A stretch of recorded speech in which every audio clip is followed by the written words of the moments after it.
Welcome back to Torah on the Go. Whether you are walking your dog, on the Peloton, at work taking a break, or just setting aside a few minutes to study Torah, we're awfully glad that you decided to do so. I'm sitting with my partner, Rabbi Feinstein. Welcome. Welcome, everyone. Well, we're a handful of episodes in, and because of the crazy calendar, we've done Thanksgiving, and we did the high holidays. We did one on Simchas Torah. And so here we are, and we're only at verse 13 of chapter 1 of the book of Exodus. Mm-hmm. This episode, I'd like to focus on the first few stages. Slavery doesn't happen in one moment. Jews are not enslaved immediately. And so I'm actually going to have to lift this piece of paper to read some of the quotes from verses 13 to 16 of the book of Exodus, of the first chapter of the book of Exodus, chapter 1, verse 13 to 16, if you're following along at home. Vayavdu Mitzrayim et bnei Yisrael befarach, and Egypt enslaved the children of Israel harshly. Vayimararu, like maror, vayimararu et chayehem be'avodah kasha, and they embittered their lives with difficult work. Then that verse goes on to say they built bricks and all kinds of work in the field, and blah, blah, they explain the work. And then the next verse, Vayomer melech Mitzrayim limialadot im benhu vehamiten oto.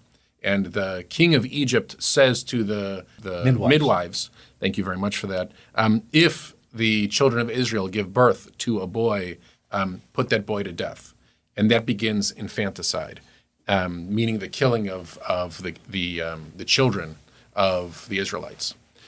And here we see in a stark reality that the dehumanization process doesn't begin in one moment. Yeah. It takes stages to dehumanize a population. It takes stages to enslave them, to embitter their lives. Mm-hmm. And those come in the form of policies that are set forward by Pharaoh. So both the Israelites and the Egyptians adjust in kind of these series of statements. And these statements come both quickly and harshly, mm-hmm. with lots and lots of verbs in terms of what the Egyptians are doing in each of these verses. And it's here to teach us a lesson in terms of how this is going to happen, because this is the way that it occurs in every difficult diaspora experience of suffering in which the Jews have experienced. Right. You've spoken many times beautifully and articulately about your grandparents' experience as survivors of the Shoah. I think that's the best and most proximate analogy to this story. Jews lived in Germany and Central Europe for hundreds of years, for generations and generations. In the late 19th century, they were emancipated. That meant they were allowed out of the ghetto, out of their isolation, into German and Austrian society. They intermarried. They were in business, in the arts, in government, in academics. By the early 20th century, Jewish people were so integrated, so interwoven into German life.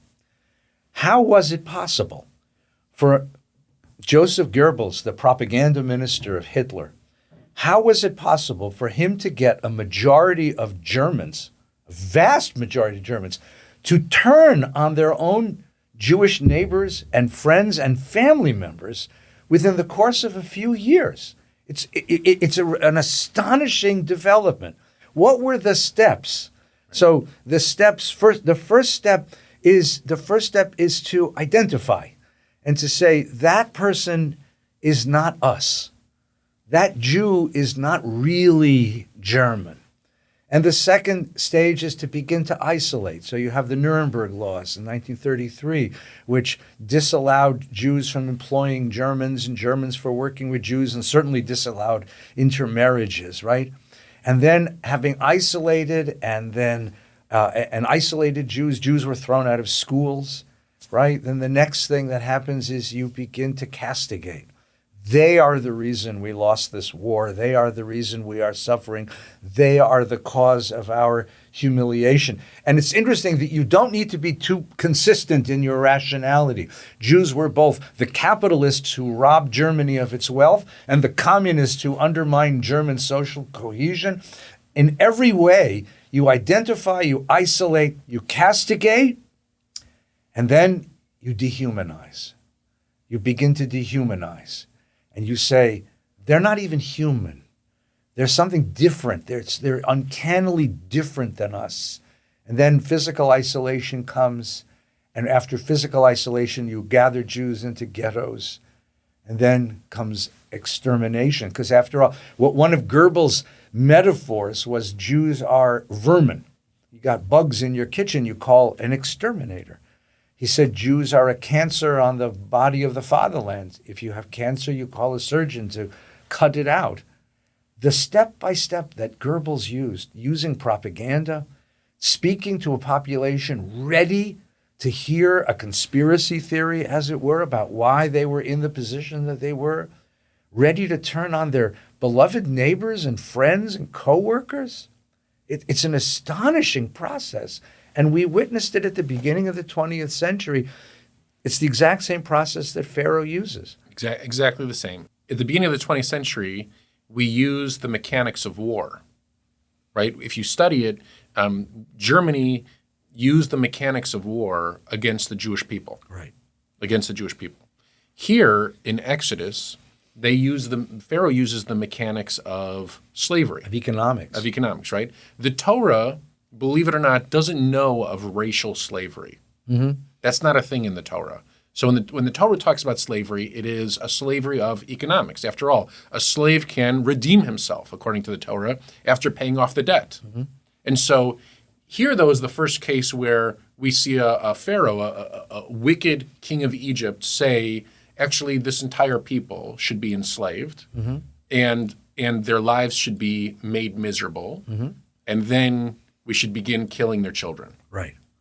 Right. And so one by one, the levers are pulled, mm-hmm. and we don't see any resistance. That's the scary part about this story. We don't see any resistance until the killing of the children. Mm-hmm.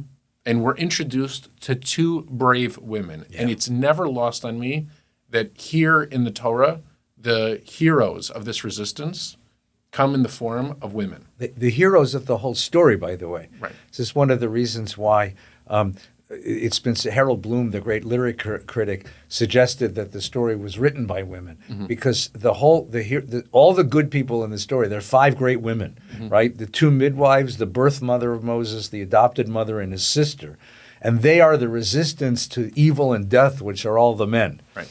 Right. That's exactly right. And so Shifra and Puah are the 2 names that are given in the Torah. The rabbis go out of their way to say Shifra and Puah are actually Yocheved and Miriam, Moses' mother and Moses' sister, but that's not in the text. And they offer a different vision. And the vision is basically, don't do it. Yeah, I don't have to listen. And I want to point out one interesting thing. At this point, we don't know the name of Pharaoh. Right. He's just Melech Mitzrayim, the king of Egypt. And the idea that the Torah suppresses his name by giving us specifically the name of the 2 women who were the heroes, right, is such a wonderful sort of, it's the Torah's way of saying who's really important in history. That's right. We're going to remember these 2 women. We're not going to remember Pharaoh. Yeah, yeah. And so I think that oftentimes, I mean, you brought up Germany as a paradigm. People don't understand. It's not clear to them. They can simply not listen. In every other case, people realize that they don't have to listen to rules. And then suddenly, once you have a mass movement building, you have a mass movement, you have popularity, you have populism, all this stuff rises up. You have resistance in the form of not participating. And in this case, you have the resistance in the form of participating to undermine the process, right? They were helping Jewish women give birth, mm-hmm. and not putting the children to death. Right. Civil disobedience in the name of a higher justice. Brandeis University gives out an award every year called the Shifra and Puah Awards. Martin Luther King and Nelson Mandela were the first recipients of it. And every year they pick somebody whose civil disobedience exemplifies a higher ethic. Right. And Shifra and Puah begin that tradition. First documented case of civil disobedience. Okay, and they give an excuse to Pharaoh. They say, these women, they give birth differently. Well, before we get to that, I want to come back a second, because there's a bit of a controversy even in the grammar here. And I want to evoke my dear teacher, Rabbi Schulweis, because he argued this very passionately from the pulpit many times. The phrase is, hamildot ha'ivriot. Now, I don't want to give too deep into grammar because I'm not good at it either, but you could read that phrase in two different ways. It's either adjectival or construct form. Don't be impressed. It simply means, are Shifra and Pua Egyptian or are they Hebrew? Are they Hebrew women? Are they Jewish women who are taking care of other Jewish women? That's the way Rashi and the Midrash reads it. Correct. Because Rashi and the Are Midrash... they Jewish midwives or are they Egyptian midwives who for take Jewish care women? of Jewish women, right? They run hospital, birth hospitals, because the Midrash wanted them to be Jewish because it couldn't imagine Egyptians with any righteousness in them. Rabbi Schulweis, my dear teacher, who spent a great deal of his life seeking out and identifying and celebrating Christian rescuers of Jews in the Shoah, made the point that no, they were Egyptian women. First of all, Shifra and Pua are Egyptian names. And second of all, no Jewish women would have cooperated with this plot. Pharaoh calls upon Egyptian women and says, as a sign of your loyalty and citizenship, go kill these Israelite kids.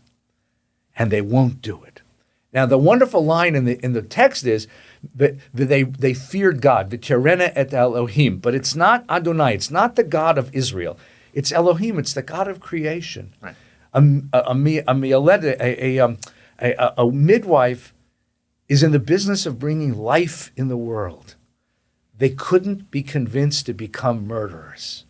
They held on to this ethic of life. And so they rescued these children out of obedience to a God of life. Now, if we were to play Rabbi Schulweis's logic all the way forward, it makes sense because the excuse that they give to Pharaoh is actually invokes Pharaoh's language. It's exactly the propaganda he's been teaching people, That's right. So you think these Jewish women are not human? We're going to tell you they don't give birth like other people. Yeah, the Hebrew is great. Right. And it's badly translated in our Chumash, so we ignore that line in our Chumash. It says, ki chayot hena. Right. Now in the Chumash it says they're vigorous. No. Chayot, I was in Hebrew school, I was called a wilde chaya. A chaya means a beast. Pharaoh, you told us that Israelites, Jews, are not normal. My God, these women are giving birth to these children. Before we even arrive, they've given whole litters of children. And Pharaoh can't help but agree with them because they've just repeated his propaganda. And the wonderful thing about how the story ends then is that the story stops at that point, and it says, God gave them batim. God rewarded these two midwives with dynasties, with progeny. Now, it's just an interesting thing. First of all, this was a failed attempt at partial genocide. If it was a failed attempt, why tell the story altogether? And I think that's the reason why. Because the Torah is very specific later on that you are not to hate Egyptians. Because you don't know if the person you're talking to was a descendant of Pharaoh who tried to kill you, or if it was a descendant of these two midwives. And that means that you Israelites, for all of your chosenness, don't have a monopoly on moral goodness. There are allies in every corner of the world ready to join with us to fight for life and fight for right. And the midwives' children now fill the world. We have to go find them. In addition to all that, on top of all of that, the word the Torah uses that you just said, batim. Yeah. I always smile at that word because not only does it mean houses, but it's also a reference to daughters. Yeah. Now, it would be a different word, it would be batot, it would be a whole other thing. But the word bat means daughter, and bayit is house. They're very interconnected. And in this case, I always smile because God blesses the world with more women just like these two. Yeah. That's nice. That these two women raise up daughters in their tradition who also know right from wrong, that also go out of their way to help people instead of carrying out these horrific policies. Mm-hmm. And so they echo back to Pharaoh his same accusation against the Jewish people as the excuse for why it is that they can't carry out the accusation.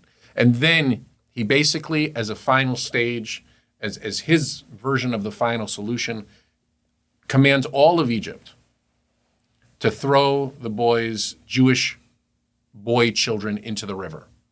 Right? It's no longer up to the midwives in secrecy to put these infants to death. It is up to all of Egypt to throw male Jewish children into the river. And then that, of course, sets the stage for what we're going to talk about in our next episode, which is the birth story of our hero. Genocide becomes a public policy. That's right. It's no longer hidden in hospital rooms. Right. And what's of course wonderful is, if I don't mind me giving away a little bit of the story, later on, when liberation is going to come, the first plague is that the Nile River turns to blood. And the Midrash, the tradition right away acknowledged midah keneged midah, that there's a moral symmetry here.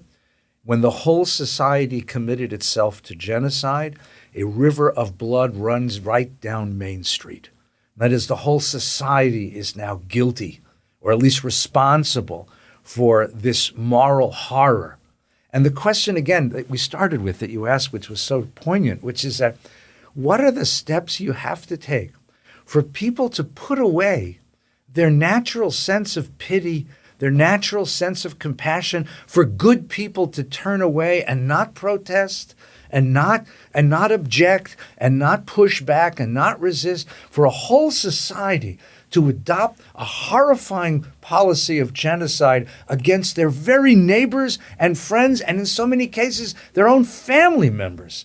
What do you have to do, and how hard is it, and how easy is it, really, to convince people, a whole society, to become a society of murder? And that is one of the great horrifying questions after the war. Of course, when America and the Allies won the Second World War, groups of scholars were evacuated from Europe, the Frankfurt School and others. And there was a great effort to try to figure this out. There was studies made of authoritarian personalities. Theodor Adorno and others, Hannah Arendt's studies of totalitarianism. Try to figure out why it is, or what it is inside of us that makes us ready to put away our daily morality and participate in utter horrifying acts of murder and genocide. And that's what the story at this point asks us to consider. Right. Which is a horrifying kind of question. And then the opposite question is asked as well. There was a psychologist here in California that Rabbi Schulweis actually worked for, and his response was he studied not the authoritarian personality, which was Adorno, but rather the altruistic personality. So if the whole society adopts this conspiracy theory, puts away their compassion, and begins a policy of open murder, how come some people did resist? What did it take for those very few, for Shifra and Pua, for the people of Denmark, for Oskar Schindler, to hide Jews, protect Jews, save Jews, rescue Jews from the horror? What did it take? What are the conditions of moral courage? And that is a very powerful question that this source asks us as well. Well, we have reached the end of chapter 1 of Exodus. Oh, it's about time. Okay, we're going to move a little bit quicker as we begin to move through the book. Come on. But I have to tell you that chapter 1 is one of these polemical stories that repeats over and over and over again. Sadly. And it seems like a chapter worthy of so many weeks of study. It seems like a chapter that the world over should reflect on. And I'm so glad that we spent the time that we did. Thank you. So until next time, everyone, have a wonderful, wonderful week, and we look forward to learning with you. The story will have a good ending. Don't go away depressed. We promise you there's a happy ending coming. It gets better next week. It gets better next week. Bye, everyone.